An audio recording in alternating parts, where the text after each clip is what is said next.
Gloire à notre Père, gloire au Seigneur, gloire à notre Dieu.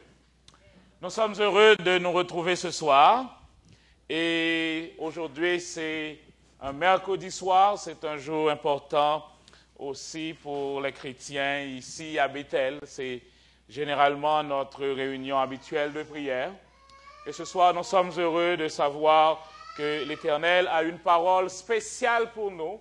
Et nous prenons toujours le temps de saluer ceux qui nous écoutent via Internet. Et nous souhaitons aussi que ce soir, vous allez recevoir de la part du Seigneur une bénédiction tout à fait spéciale. Au cours de cette semaine, nous sommes en train de fouiller. Nous sommes en train de creuser pour arriver à comprendre le concept du royaume de Dieu. Et nous avons vu déjà que dans ce seul concept, c'est un concept chargé.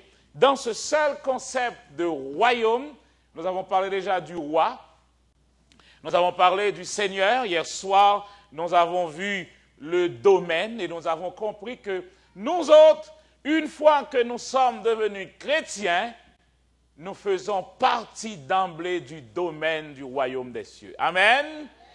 Amen. Automatiquement que nous sommes devenus chrétiens, nous sommes devenus aussi le temple de Dieu, l'habitation de Dieu, et par nous, Dieu va essayer, ou du moins Dieu va s'étendre pour atteindre ceux qui sont encore loin de la maison paternelle. Donc l'enjeu, c'est de vivre dans un monde de ténèbres et amener la manifestation du règne de Dieu.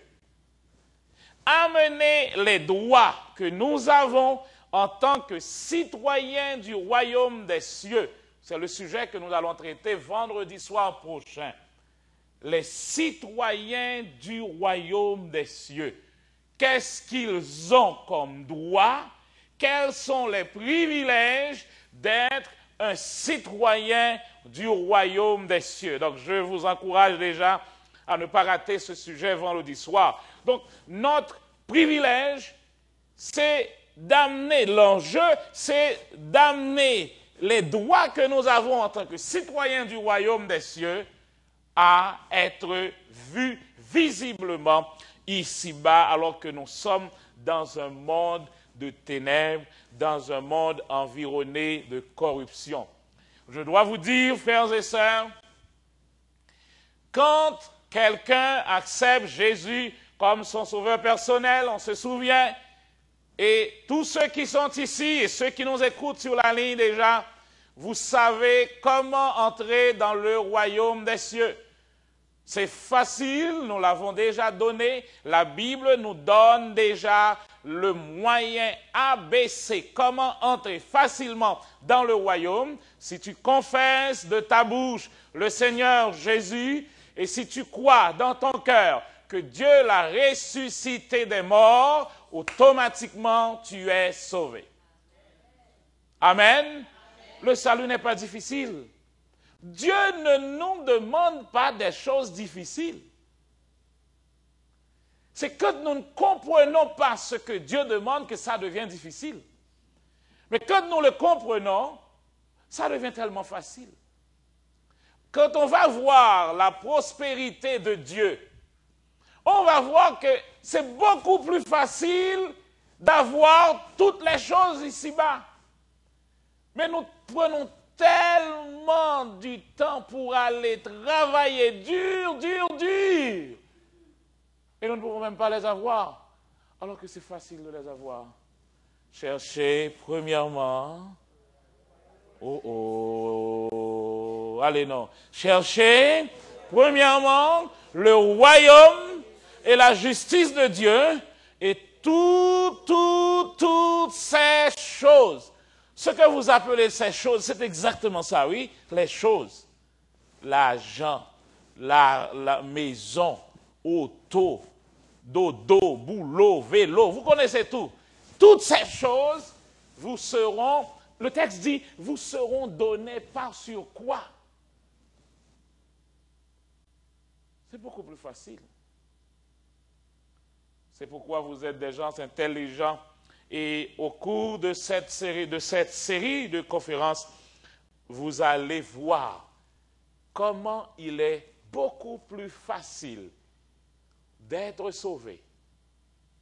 Et rappelez-vous que le mot sauver est aussi un paquet.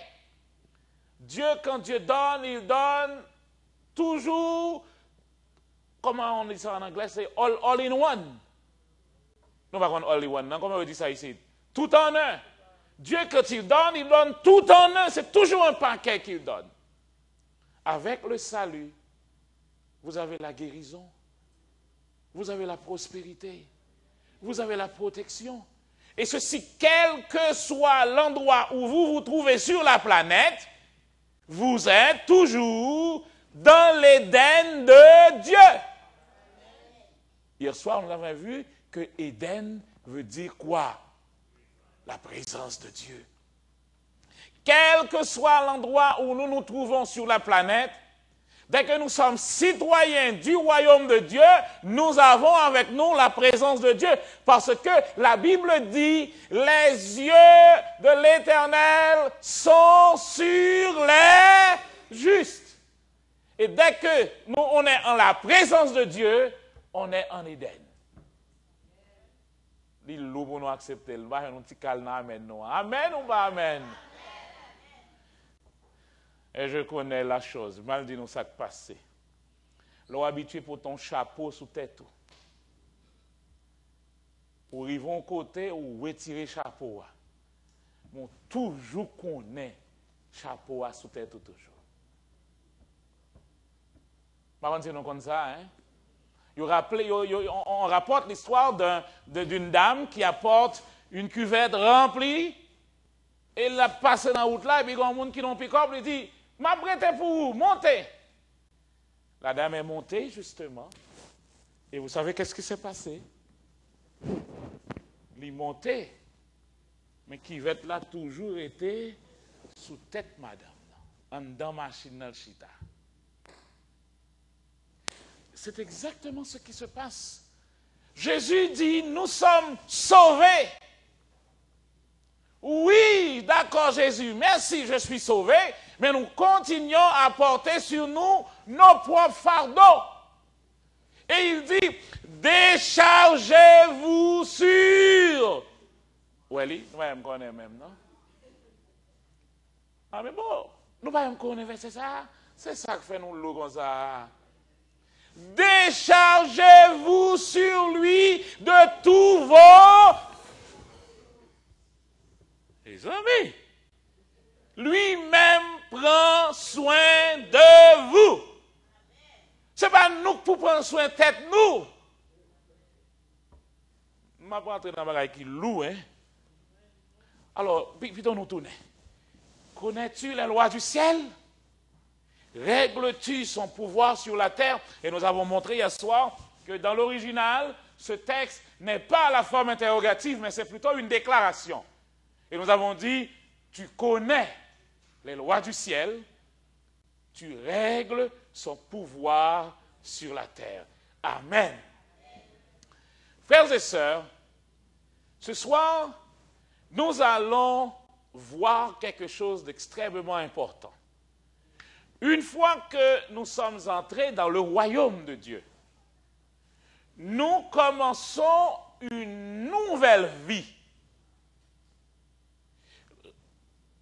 Colossiens 1er, 12, 13, hier soir aussi nous avons lu ce texte qui nous dit « Rendez grâce au Père qui vous a rendu capable d'avoir part à l'héritage des saints dans la lumière, qui nous a délivrés de la puissance des ténèbres et nous a transportés dans le royaume de son Fils bien-aimé, du Fils de son amour. » Une fois que nous acceptons Jésus comme notre sauveur personnel, le texte nous dit que Jésus fait une chose, Il nous a délivrés du pouvoir du diable, mais il ne nous a pas laissés dans son royaume.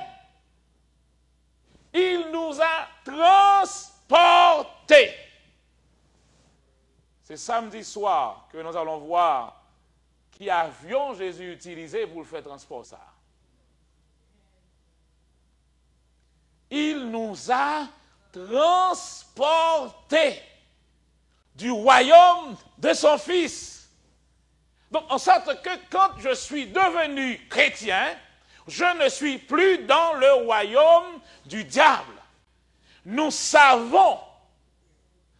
Son verset, regardez verset ça pour nous. Pourquoi nous pas faire verset ça? Ça lui dit, les pour me tendre pour moi, si nous voyons, pourquoi nous? Quiconque est né de Dieu ne pêche point. Mais celui qui est né de Dieu se garde lui-même et le malin ne le touche pas. Il ne peut pas. Amen. Parce que nous sommes nés de Dieu. Nous savons, dit 1 Jean 5, 19, que nous sommes de Dieu, mais le monde entier lui-même est sous la puissance du malin. Le royaume de Dieu est en toi, parce que Jésus vit en toi.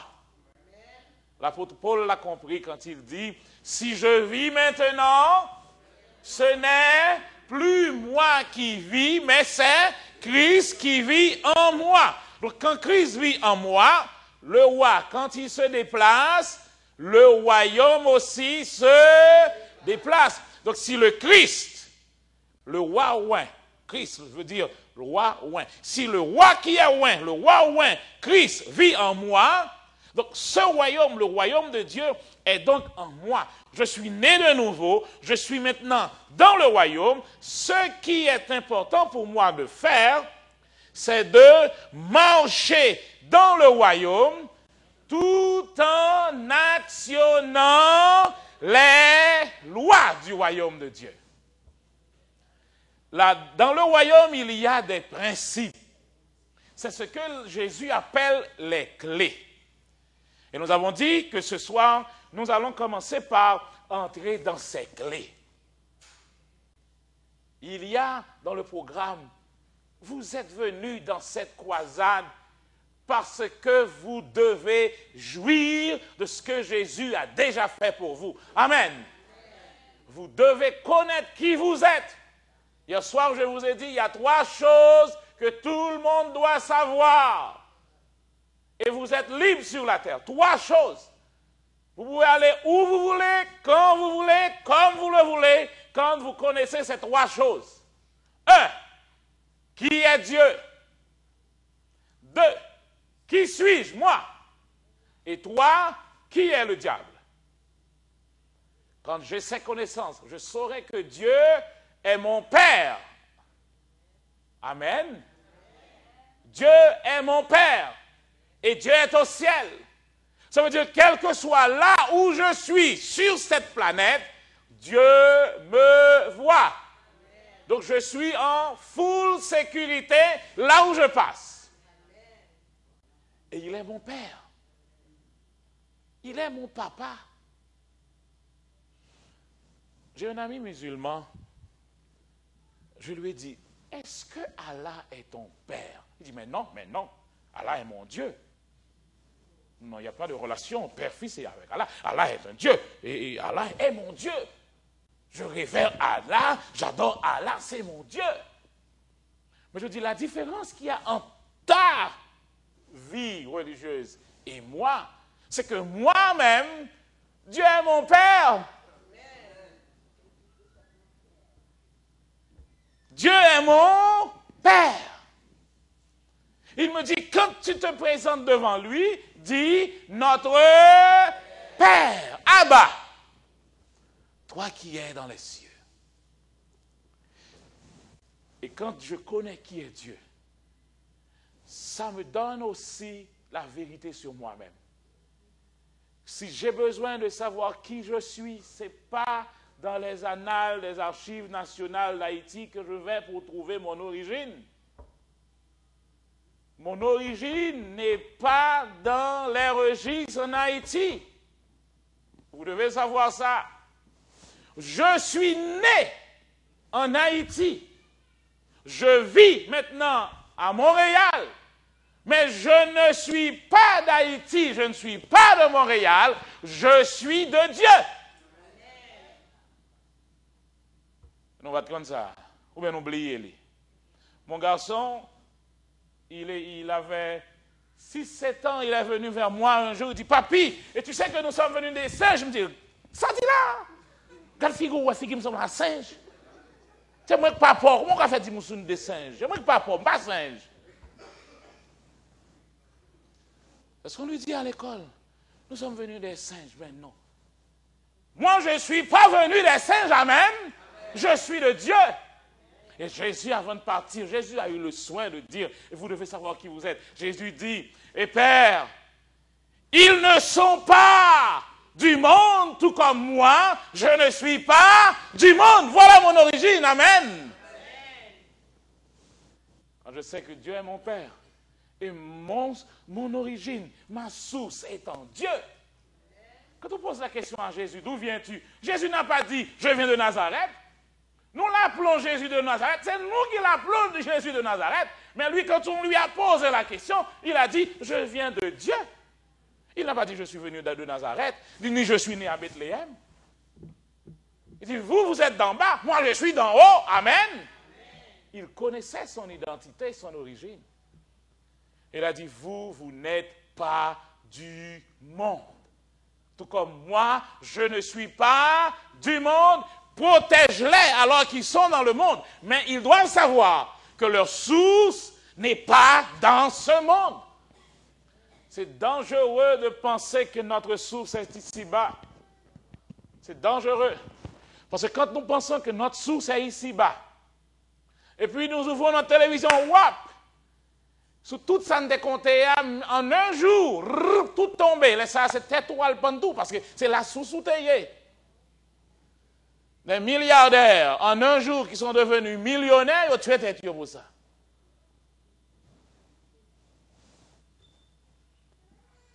Vous devez savoir que vous êtes de Dieu. Et quand nous sommes de Dieu, nous sommes nés de nouveau, alors le malin ne peut pas nous toucher. Amen. Amen. C'est pour cette raison, frères et sœurs, que nous devons nous rappeler que le juste vivra par la foi. Vous ne pouvez pas être un juste et vouloir vivre de la même manière que le monde. C'est impossible. Je viendrai peut-être avec une recherche pour vous montrer. On a trouvé que ceux qui, alors je dis bien, ceux qui se disent chrétiens, en fait, les chrétiens, on a regardé dans leur centre, ils font exactement les mêmes choses que les soi-disant païens. Dans le travail, chrétien volait, même genre monde qui n'est pas chrétien. Vous comprenez samedi, hein? Nous ne pouvons pas comprendre, hein? Bon, je vais vous dire il y a des gens qui travaillent dans le côté où fait papier, pour papier hygiénique, papier hygiénique. Nous comprenons ça, dire, oui? Maintenant, il n'y a pas qu'à porter papier à l'école. Ça, vous qui sont fait pour porter papier, l'entrée dans la toilette là, et puis il retire la sous lui, il ouvre l'école à papier. Il ouvre la papier, et puis il vient loup.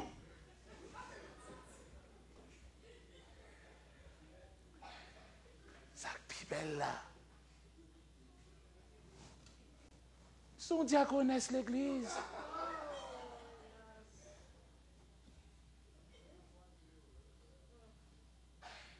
Vous devez savoir que si vous êtes chrétien, vous ne pouvez pas vivre de la même manière que ceux qui ne le sont pas. Amen. Tout ce qui est né de Dieu triomphe du monde. Amen. Ça veut dire toutes les manœuvres du monde vous n'êtes plus là-dedans parce que vous-même vous êtes au-dessus. Et la victoire qui triomphe de ce monde, c'est notre foi. Donc ce soir, nous allons entrer dans une deuxième partie de notre recherche.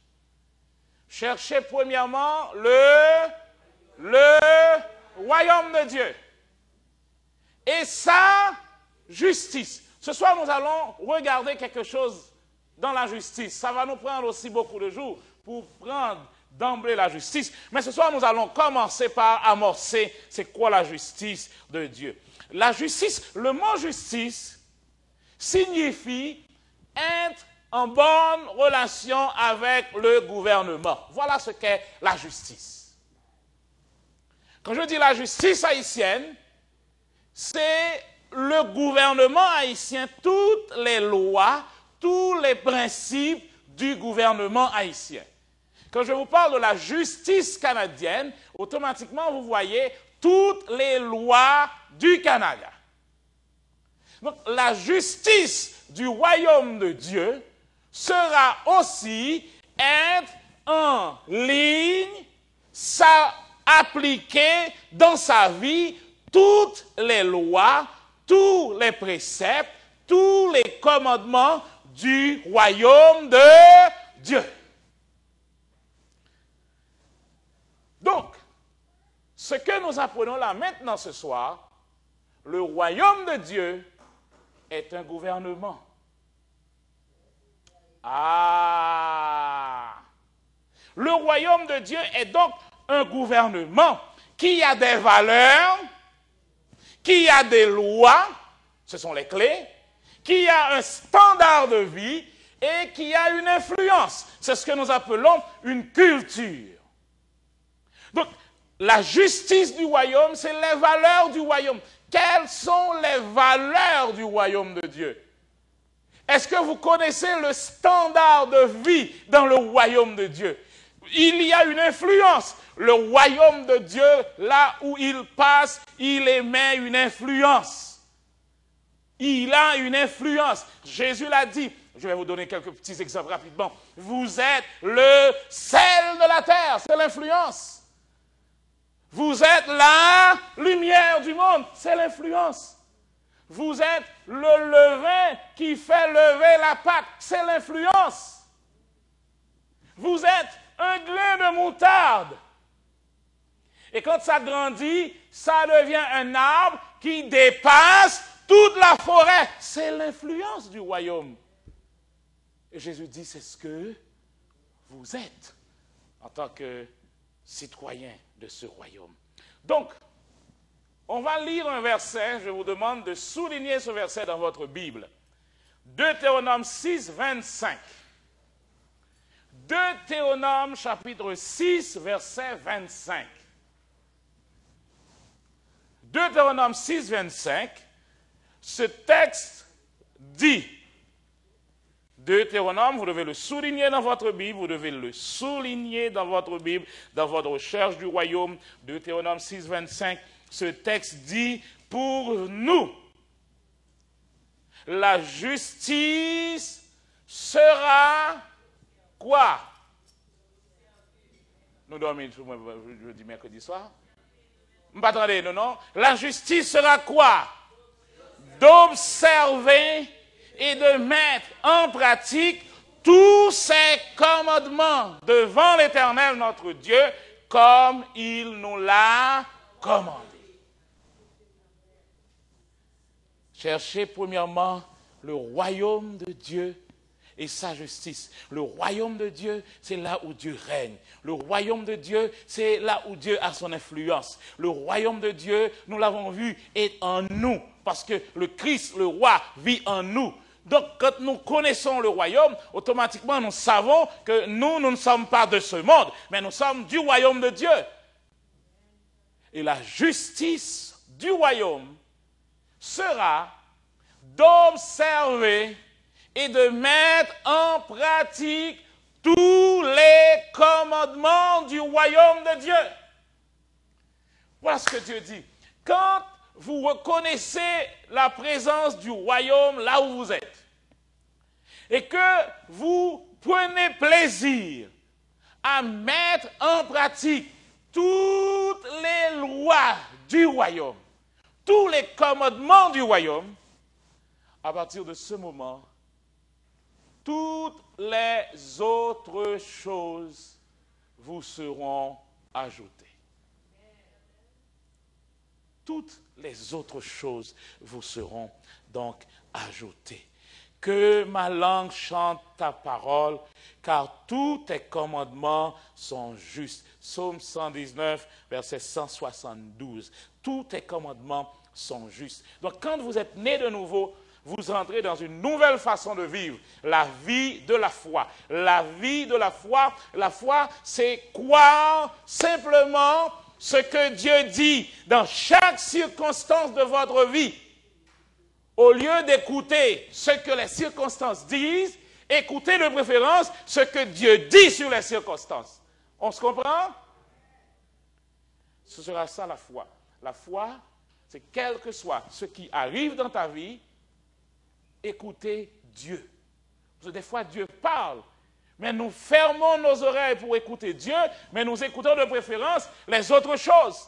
Nous écoutons les circonstances, nous écoutons la radio, nous écoutons la télévision. Nous fermons la bouche de Dieu. La bouche de Dieu. Nous la fermons, mais nous ouvrons notre télévision. Donc nous n'aurons pas la révélation de Dieu. Le juste vivra par la foi. Ah. Donc, il y a une chose que vous devez comprendre ce soir pour moi. Le roi est identique à sa parole. Qu'est-ce que je dis là? Quand un roi parle, la parole du roi est égale au roi. C'est pourquoi Jésus n'a pas peur de dire « Moi, je suis la parole ». Oh, oh, je suis la parole. La parole s'est faite chair. Il dit « Moi, je suis la parole ». Quand un roi parle, ce que le roi dit devient la constitution. Ah, je vais vous dire quelque chose ce soir important. Qu'est-ce qui est différent entre un royaume et une république? Dans un royaume, ce que le roi dit est la constitution. Mais dans une république, c'est le peuple qui fait la constitution. Quel danger il y a dans ça? On prend un exemple. Si c'est le peuple, la décision du peuple qui fait la loi, la décision du peuple qui va donner le standard de vie du pays, quand le peuple change, le standard change aussi. Le peuple dit, OK, pour un mariage, il faut un homme et une femme. On fait la constitution, on fait de loi, le mariage, c'est entre un homme et une femme. Le peuple change. Allô? Le peuple change. La constitution doit aussi changer. Parce que la constitution est créée par le peuple dans la République, qui est différent dans le royaume. Dans un royaume, ce que le roi dit devient la constitution. Et ce qui est intéressant de savoir dans le royaume de Dieu, dans le royaume de Dieu, nous avons un roi qui ne change pas. Amen. Un roi où il a dit, il n'y a en lui ni changement, ni ombre de variation. Donc, sa parole demeure éternellement. Il y a un verset dans votre Bible qui va vous donner les limites de Dieu. Nous va paix? Vous savez que Dieu est omniprésent, omnipotent, omniscient. Mais voilà que moi je vous dis que Dieu a des limites. ce grand Dieu souverain a des limites. Psaume 138, verset 2 donne les limites de Dieu. Littéralement, le texte dit, Dieu met sa parole au-dessus de son nom. Nous ne comprenons pas. Dieu est grand, est souverain, est puissant, tout autant qu'il ne parle pas. Dès que Dieu parle, il est tenu lui-même de respecter ce qu'il a dit.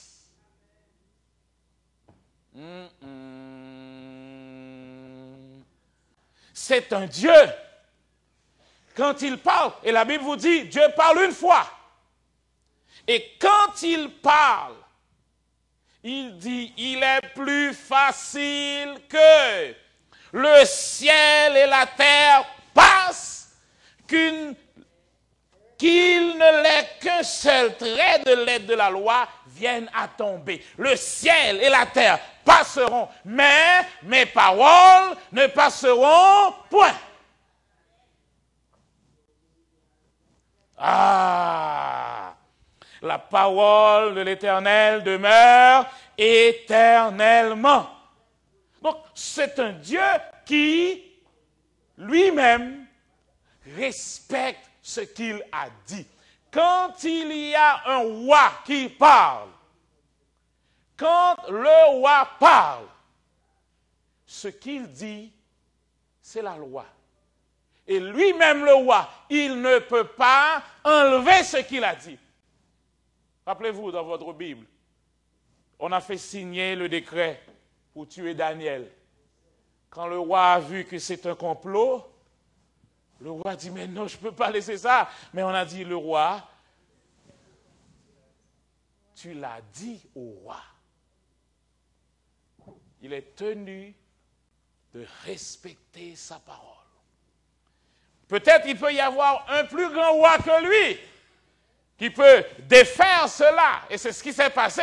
Il a dit à Daniel, ok, puisse ton Dieu, ton plus grand roi que moi, faire quelque chose. Mais moi, Daniel, malheureusement, je ne peux plus parce que je l'ai déjà signé. Pilate a écrit, roi des Juifs.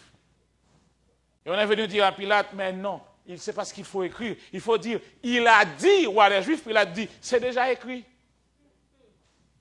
C'est déjà écrit. Quand un roi parle, sa parole, quand c'est écrit, c'est écrit. Donc dans le royaume, la constitution est un contrat entre le roi et ses sujets. Et ce contrat, les citoyens n'ont aucune influence, aucune part à jouer concernant les termes et les conditions du contrat. C'est le roi qui fait ceci, c'est le roi qui dit cela, et il le fait pour le bien du peuple. Le peuple n'a pas à donner conseil au roi pour la constitution. Dans la constitution du royaume, il y a la souveraineté du roi qui apparaît. Cette constitution va exprimer la volonté du roi. Cette constitution va déterminer les droits de vie dans le royaume, les conditions, et ça va être un testament entre le roi et ses citoyens. Le testament du roi pour ses citoyens. C'est pour cela que quand vous prenez votre Bible, vous l'appelez la parole de Dieu. Pourquoi vous l'appelez la parole de Dieu? Parce que ça devient la constitution de Dieu. Donc ce que le roi dit devient la constitution. Donc c'est pourquoi vous appelez la Bible la constitution de Dieu. Donc, il faut que nous arrivions à comprendre quelque chose ce soir. Dans la Bible, c'est une constitution. Il y a des droits.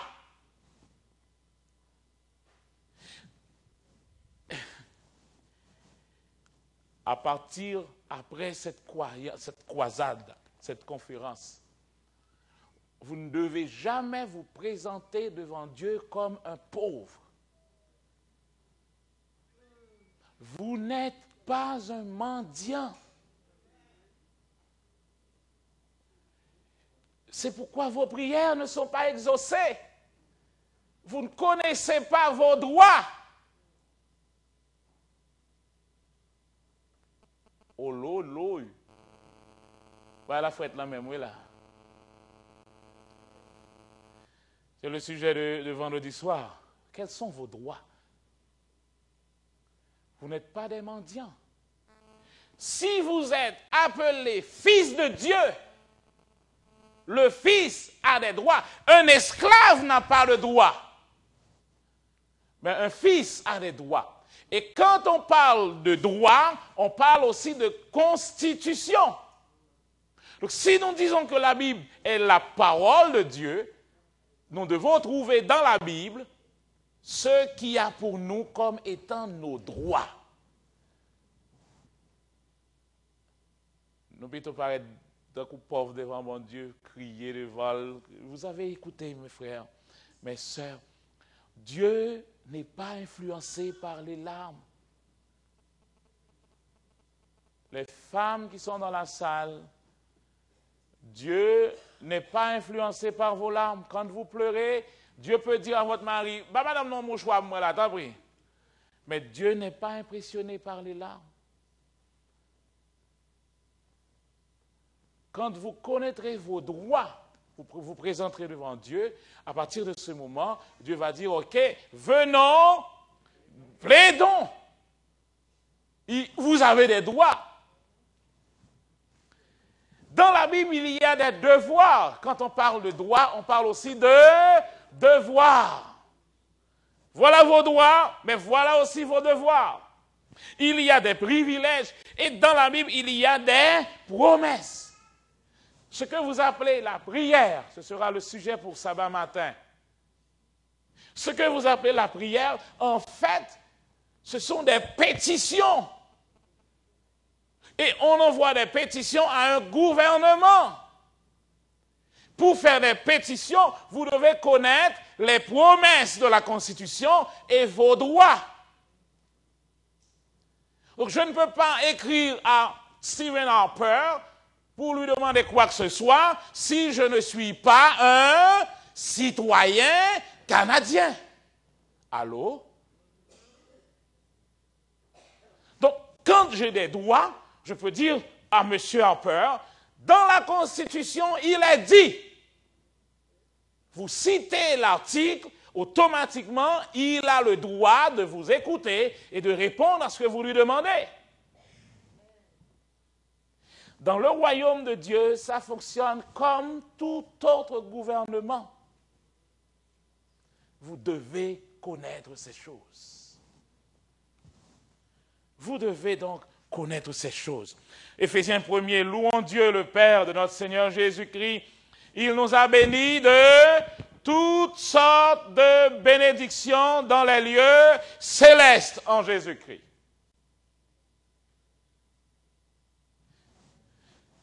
Il nous a déjà donné toutes ces promesses. Donc, c'est à nous de les connaître et de les appliquer dans notre vie pour jouir les avantages, les privilèges qu'il y a dans le royaume de Dieu. Amen. Ainsi en est-il de ma parole qui sort de ma bouche.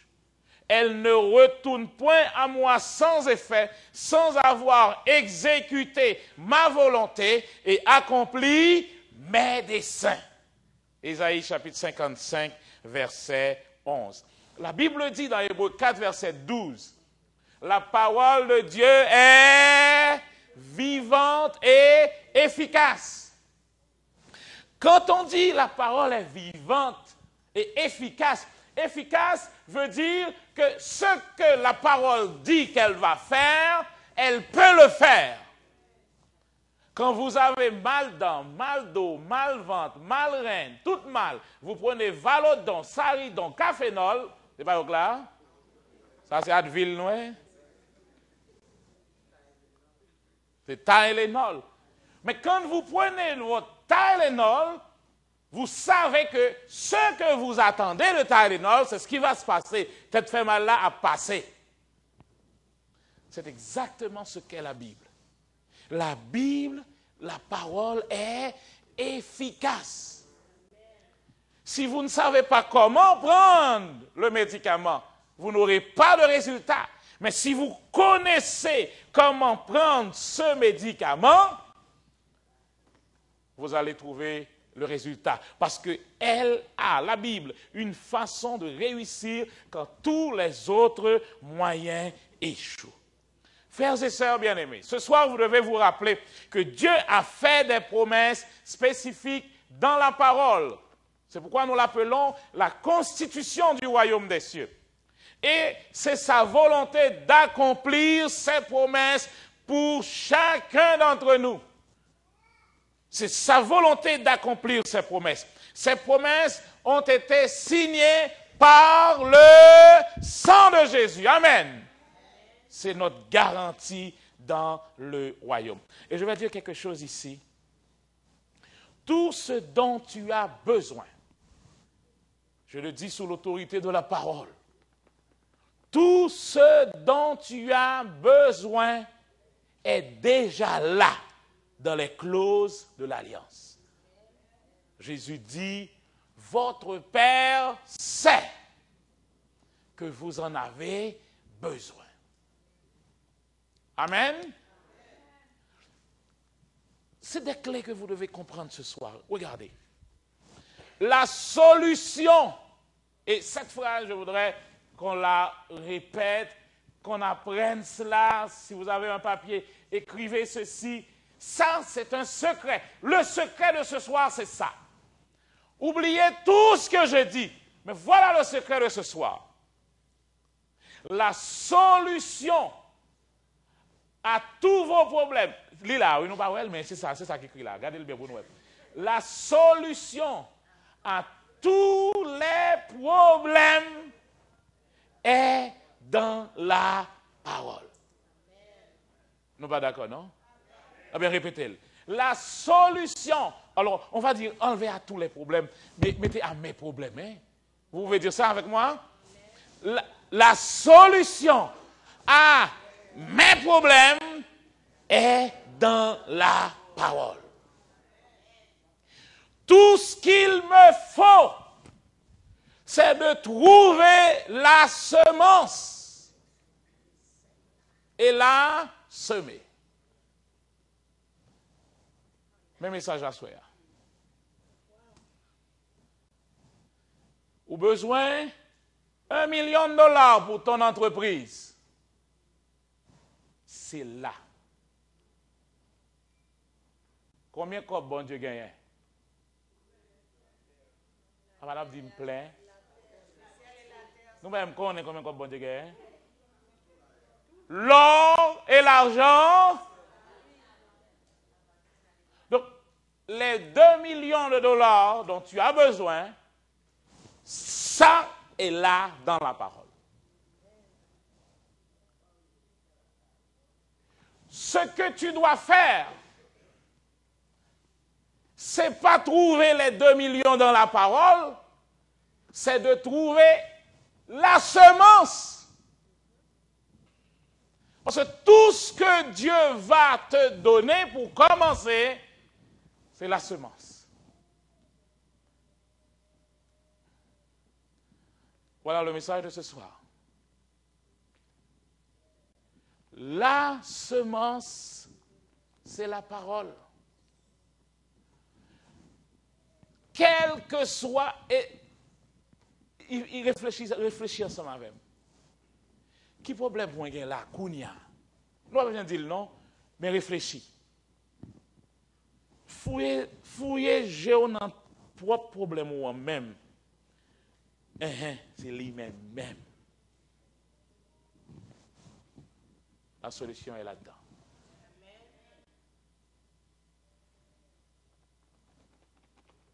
Message m'a fini, oui. Si nous ne comprenons pas ça, nous n'avons pas besoin de comprendre rien encore.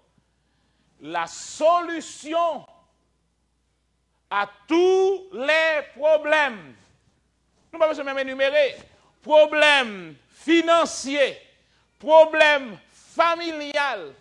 Qui problème nous encore? Problème travail. Bon, l'entraînement financier quand même. Quelle que soit maladie. Bon, qui ça nous capable d'imaginer encore?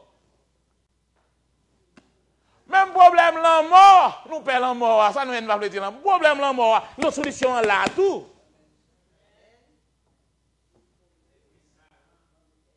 Moins 40, il là tout.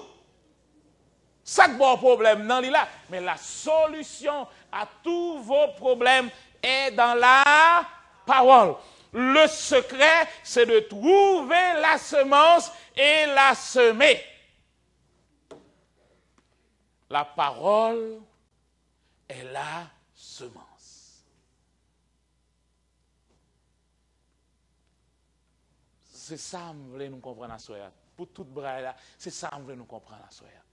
Le juste vivra par la foi. Or, la foi vient de ce qu'on entend. Et ce qu'on entend vient de la parole de Dieu. En un mot, la foi vient de la parole.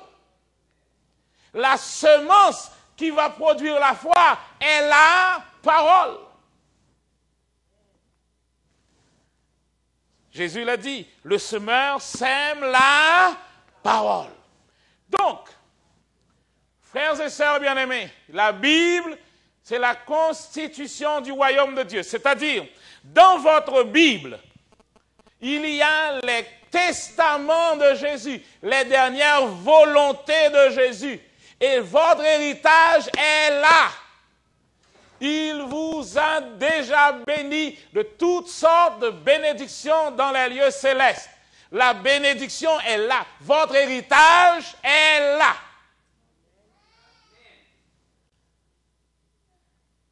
C'est pourquoi vous qui m'écoutez maintenant, vous qui n'avez pas encore fait la paix avec Jésus, c'est-à-dire vous qui n'avez pas encore publiquement témoigné de votre bouche que Jésus est Seigneur, que vous croyez dans votre cœur que Dieu l'a ressuscité des morts, vous n'êtes pas encore qualifié pour jouir les avantages que la Bible donne. Mais heureusement, vous êtes tous ici intelligents. Et vous savez que pour tous ceux qui ont Jésus dans leur vie, la Bible représente le testament. Automatiquement, la Bible devient votre héritage. Amen. C'est pour ça que nous vous avons invités pour venir dans ces cérémonies, dans ces conférences-là. Pour prendre partie de ceux qui jouissent les héritages de leur Père. La Bible, c'est exactement ça. Tout ce qui vous appartient a été écrit dans ce livre. Et la chose la plus intelligente que vous puissiez faire, c'est pas de cacher votre Bible. Mais c'est de préférence de découvrir ce que ce livre contient. Parce que c'est là que vous allez trouver toutes les solutions à vos problèmes. Prenez votre Bible et découvrez ce qui vous appartient. Découvrez ce que vous devez changer pour être en accord avec la volonté de Dieu. Ça vous rappelle quoi? Être en accord avec la volonté de Dieu, ça vous rappelle quoi? La justice. La justice, c'est s'aligner avec le gouvernement. Donc, la Bible dit tout ce qu'elle doit dire, mais c'est à vous de vous aligner avec cette parole, et automatiquement que vous êtes en ligne avec la parole, vous allez jouir de votre héritage.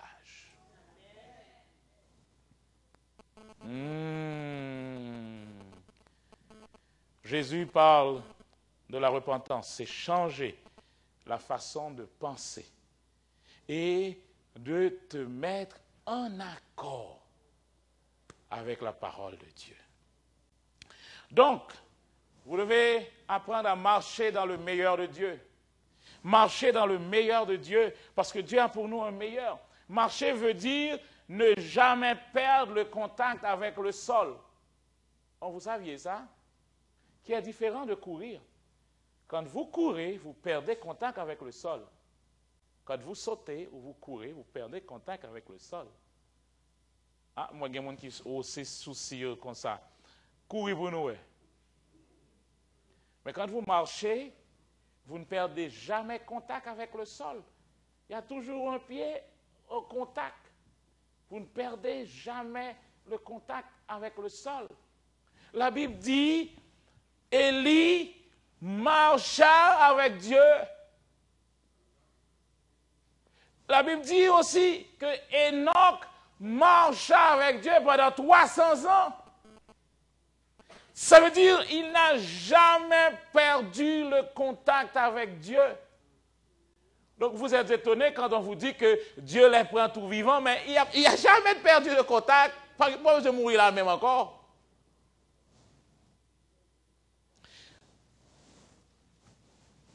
Notre moyen de rester en contact avec Dieu, c'est la parole. Ce n'est pas une fois l'an qu'on doit retirer poussière pour lire la parole. Mais le texte dit, l'homme ne vit pas de pain seulement, mais de toute parole qui sort de la bouche de Dieu. L'homme vit de la parole de Dieu. Ce n'est pas une fois l'an qu'on mange, une fois de temps en temps qu'on prend quelque chose, mais non, on mange régulièrement pour avoir assez de force. C'est ce que vous devez faire de la Bible. C'est votre responsabilité de marcher dans le meilleur de Dieu. Et regardez bien ceci. Quand vous êtes dans le meilleur de Dieu, vous êtes dans votre espace de recevoir de Dieu la bénédiction. Vous êtes dans l'espace d'épanouissement, dans l'espace de votre prospérité, dans l'espace de votre sécurité. Là, vous êtes dans le meilleur de Dieu. Et l'obéissance est la clé. L'obéissance est la clé pour marcher dans le meilleur de Dieu. Et la promesse est faite. Ceux qui marchent selon ma parole mangeront les meilleures productions du pays. Ça, c'est le meilleur de Dieu. Donc, souvent, nous nous contentons du moins bon de Dieu. Mais non, vous devez aller. Ne blâme pas Dieu pour ce qui vous arrive. En soyant, parlez sans parole, ça tout. Cessez de blâmer Dieu pour ce qui vous arrive. Dieu n'est pas responsable d'aucun mal. Rien de ce qui est mauvais ne vient de Dieu. Cessez de blâmer Dieu pour ce qui vous arrive. Cessez de blâmer les autres pour ce qui vous arrive. Nous n'avons pas à lutter contre les autres, contre la chair et le sang, c'est les autres. Mais ce que vous devez savoir, c'est de comprendre les lois du royaume et de changer toutes vos solutions. Amen.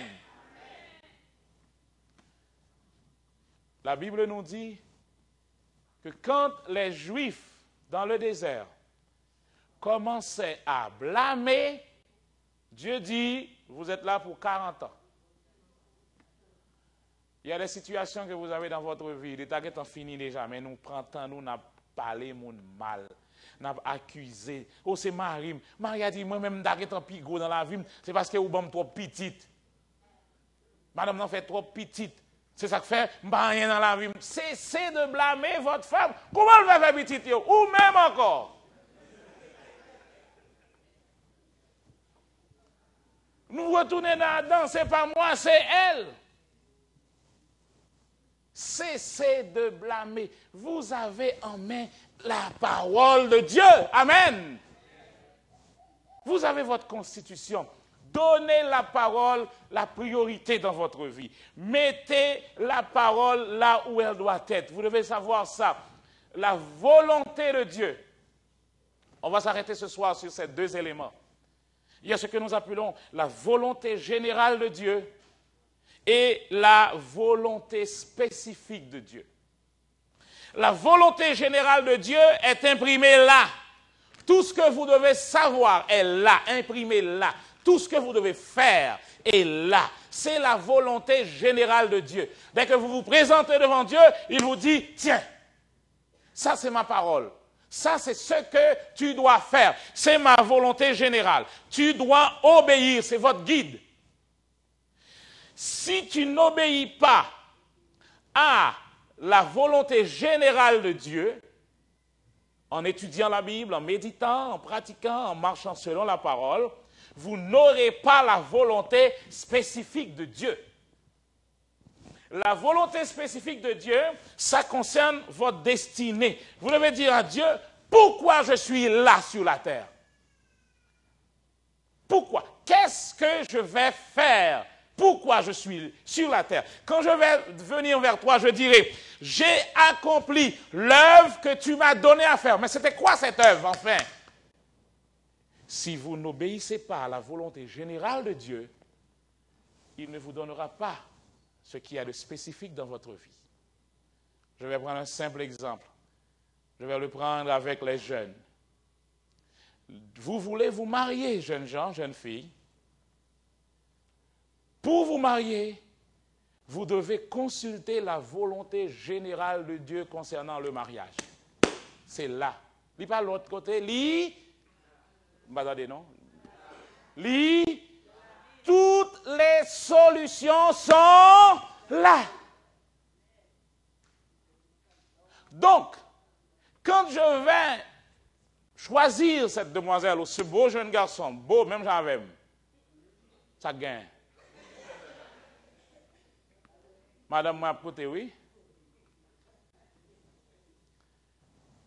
Vous devez prendre la parole pour voir est-ce que je suis dans la volonté générale de Dieu.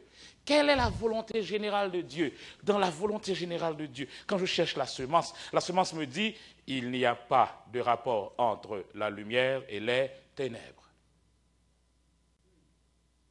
Pas de rapport entre le Christ et Bélial.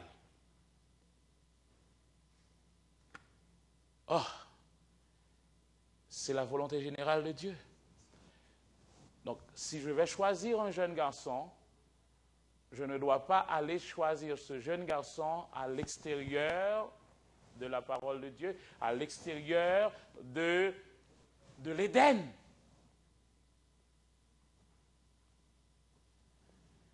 Si je laisse Éden, et maintenant je suis arrivé dans un désert, et je dis, Seigneur, bon, moi on signe pour montrer, c'est monsieur ça avec cravate rouge, ça qui pour moi. Je vous donne la garantie, on va prendre 5 personnes qui viennent avec une cravate rouge. Mais ce signe ne sera pas de Dieu. Parce que Dieu ne peut pas surpasser ça. Écoutez, Dieu se limite à sa parole. Si vous allez au-delà de la parole de Dieu, vous n'êtes plus dans le champ de Dieu. Donc, vous vivez l'autre bord, vous dites, Seigneur, depuis que je parle avec elle, fait que l'accepter pour le baptiser, mettre bon garantie. Il peut aller la baptiser 7 fois.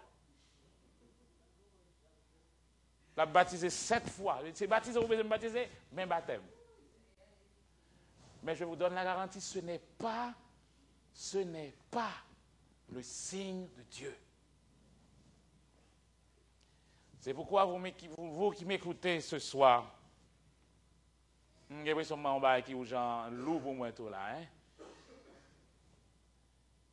restez dans la constitution.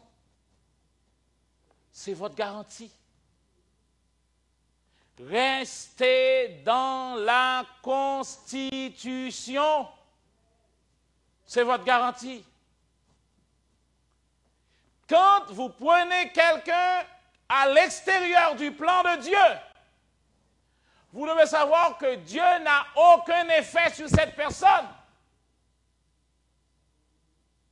Ou pas qu'à venir parler, bon Dieu, pour lui, bon Dieu, de qui est-ce qu'on parle là? Je ne sais pas contre monde comme ça là.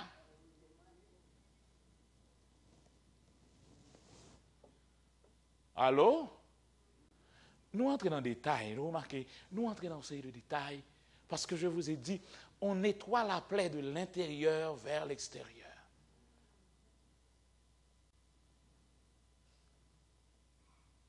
Mais quand vous êtes à l'intérieur, ou qu'à parler, bon Dieu, de lui, dit, bon Dieu, je viens parler pour Marie.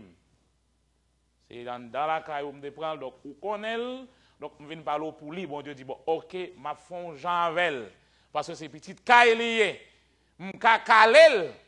Mais bon Dieu, pas caler ça d'ailleurs, il pas caler. Il pas petit li. Restez dans la Constitution. Le royaume de Dieu, c'est la façon que Dieu fait les choses. Donc, si vous marchez selon la chair, vous marchez selon les 5 sens, le texte dit, vous marchez pour la destruction, pour la corruption. Mais si vous voulez avancer, marchez selon l'esprit. Et marcher selon l'esprit, c'est marcher selon la parole. La parole a la priorité. La parole a la priorité. La parole a la priorité dans votre vie. Ça veut dire quoi? Un pasteur peut venir vous dire des choses, n'importe quelle chose, y compris celui qui vous parle. Mais quand il vous dit quelque chose, prenez votre constitution. Ce n'est pas parce que grand moins t'es là que m'oblige de rester là si la constitution me dit de ne pas rester là. Allô? Quand Dieu veut faire quelque chose, il ne le fait jamais, jamais, jamais sans la parole.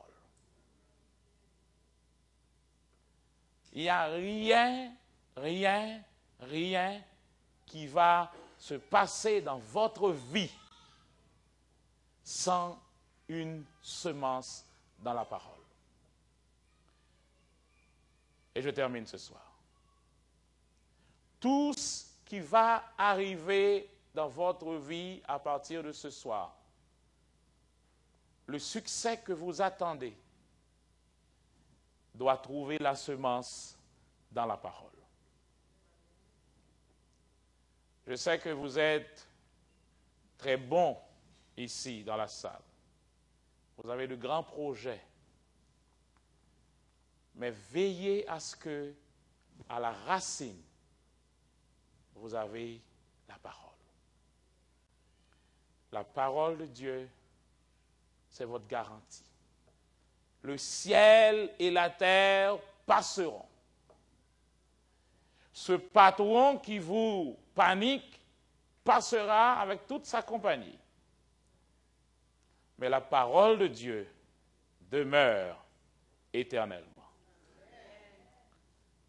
Ce gouvernement, ce pays qui fait des lois, ce pays passera, ces lois passeront. Mais la parole de Dieu demeure éternellement. Amen. Si vous avez votre racine dans la parole, le vent va souffler, la valasse va tomber, mais la maison restera ferme parce qu'elle est bâtie sur la parole de Dieu. Mais si c'est sur le sable, l'eau commence à botter, ou à l'acheter 2 camions sable en plus, ou vous le mettez pour consolider, l'eau prend quand même. Elle prend tout camion sable. Parce que ce n'est pas sur le roc. Vous faites partie maintenant du royaume de Dieu. Et dans le royaume de Dieu, il n'y a rien qui se fait sans la parole. Sans la méditation de la parole pour trouver la vérité, rien ne se passera dans votre vie. C'est la parole qui donne énergie à votre moteur. Le moteur, c'est la foi. La prière, ce sont les roues qui vont vous permettre d'arriver. Mais l'énergie, c'est la parole. Ça veut dire, si vous passez 20 ans à prier sans jamais obéir à ce que dit la parole, vous avez toutes des prières vaines. Même si vous faites 40 jours, 45 jours, 70 jours, sans la parole à la racine de votre vie, vous faites ce que la Bible appelle des œuvres mortes. Ce soir, à vous qui m'écoutez, changer de mentalité, ça veut dire laisser la parole de Dieu prendre la première place dans votre vie. Amen. Amen. Est-ce qu'on peut aller en paix avec cette parole? Amen. Cette semence qu'est la parole doit être à la base de votre vie. Demain soir, jeudi, on ne travaillera pas. On reviendra ici vendredi soir. Je vous donne comme devoir de chercher dans la parole une parole qui correspond à votre problème. Le pasteur n'a pas besoin de prier pour vous. Si vous n'avez pas une plante, une graine semée dans votre cœur pour votre problème. Nous allons prier pour vous ici. Nous allons prier pour votre réussite. Prier pour votre guérison. Mais vous devez trouver dans la parole la semence de votre succès, la semence de votre guérison, la semence de la paix dans votre mariage, la semence qui fait revenir vos enfants à la maison. Vous devez trouver ça dans la parole. C'est le devoir que je vous donne demain. Appelez votre pasteur, appelez vos anciens. Si vous avez des concordances, cherchez votre problème, mais cherchez. Venez avec quelque chose. La Bible dit, venez avec une parole. Venez, apportez une parole. Apportez une parole. Parce que Dieu dit, je veille. Lisez ça pour me finir, non. Je veille sur ma parole pour l'exécuter. Donc, priez, moi le faire pour moi, venez aux paroles. Pas venir, pas prier comme ça pour. Priez, pas faire rien pour. Apporte une parole. Et dans tes prières, tu diras au Seigneur, moi, je suis citoyen de ton royaume. Et tu as dit, depuis on dit ça, bon Dieu tremblé. Tu as dit, parce que je veille sur ce que je dis. Donc quand tu dis au Seigneur, tu as dit, si tes versets à balle, et les doués, oh, nous gros mots. Nous pas peur? Les doués répondent. Parce que c'est une promesse. Et tu es qualifié pour cette promesse. Parce que tu es citoyen du royaume de Dieu. Amen. Que le Seigneur vous bénisse. Nous nous mettons debout. Et je vous